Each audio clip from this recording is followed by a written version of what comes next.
Hey guys, it's Godzilla Zachary, and today we're going to be doing something that I have been meaning to do for a while, and I think this is actually going to be a really cool thing.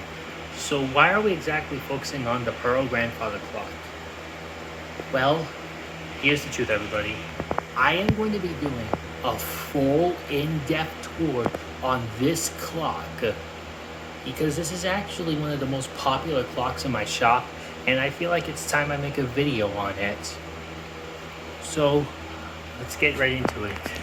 So I actually have first got in this grandfather clock in 2020, and of course it has a big history to it, like the biggest history ever, or compared to pretty much all the other clocks in the collection. So here's the story about it. In 1979, a woman was on the show The Price is Right, and as a reward, she actually got this clock. So she's had it with her for such a long time. I think, yeah, or around 1980. It was actually 1980, not 1979. 1979 was when the clock was manufactured. The clock was actually won in 1980, and she's had it for a while. After she passed away, it was passed down to her son, and who had it for quite a while. Then eventually he decided to sell it on OfferUp.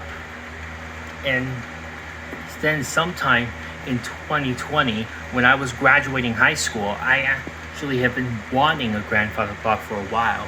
And so in our old place in Rancho Cucamonga, we actually found this one, and he bought it, and it was given to me from my parents. So thank you to my mom and dad. And with help from one of my uncles, we actually wrapped the weights in the pendulum and bubble wrap. The whole clock itself was wrapped in blankets and bubble wrap too, and it was actually kept safe. And it actually managed to make it all the way, other than one small issue it actually has.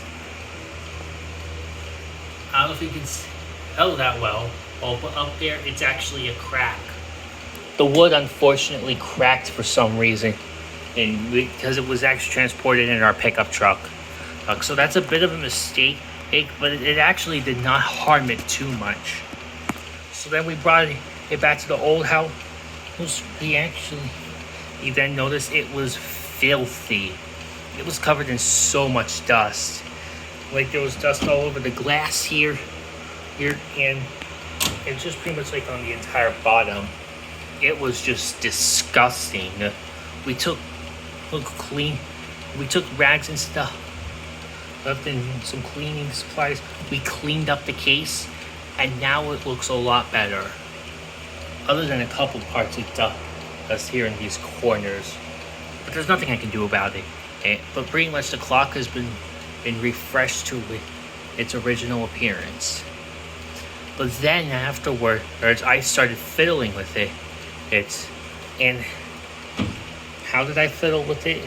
I kept messing with the hands, and as a result, the hour hand came loose. And as you see, like right there, as we're nearing 6 o'clock, it was just dangling loosely right here. We called a repairman. He fixed it and gave the movement a good oil, and now it runs a lot better.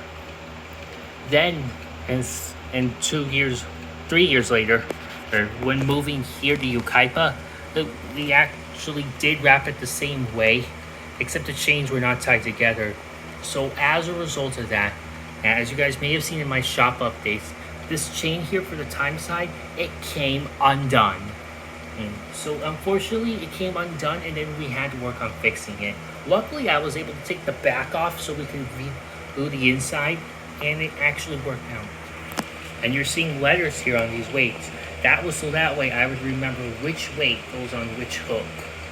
Like L for the left weight, R for right, and the other one right there actually says is C. You can kind of see it right there, but it says C on it because the weight is actually put on the other way. But it doesn't really matter. But yeah, we managed to fix it, and now it's actually working perfectly. Then I was recently told on Discord that the rods actually it has are pretty cool. So it uses a Hermaling movement, but those rods right there, they actually are not generic type of rods. It's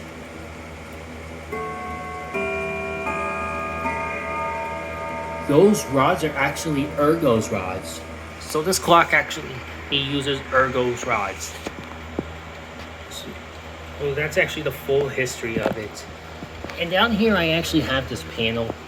And this is the one of the panels which goes in right there. I took it out because every once in a while, whenever I wind this thing, it would tend to mess up when here's one of the quarters. There's the other panel. And it has the silence feature too. But for now, I've actually covered much of it, so I'll go ahead and let you hear the chimes on this thing. Okay, so I changed it back to 4. Let's demo these chimes. It only does Westminster, by the way.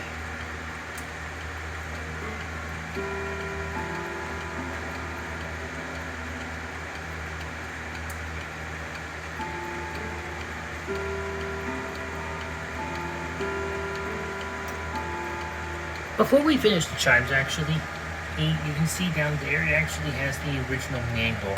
So it did come with the original manual when I got it. Let's finish these chimes.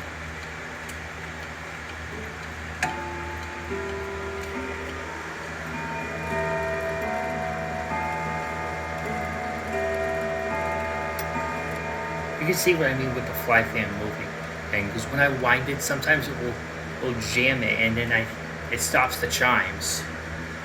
It doesn't damage the clock when it keeps running, by the way.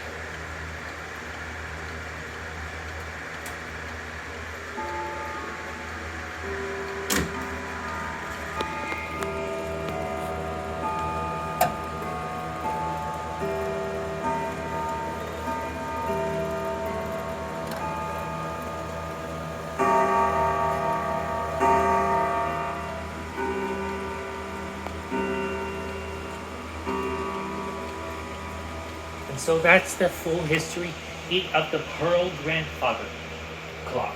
Sorry, I started right there. I'm trying to get back so you guys can see this whole thing. Get back over here. And that's the full size of it. It is just a monster. Yeah.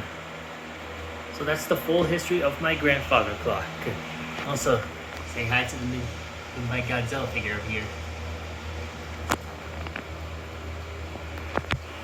But yeah, that's the full history of this clock. Look, I hope you guys enjoyed this video. Oh, if you did, be sure to leave a like and subscribe. Ring the bell to be notified for more videos coming soon.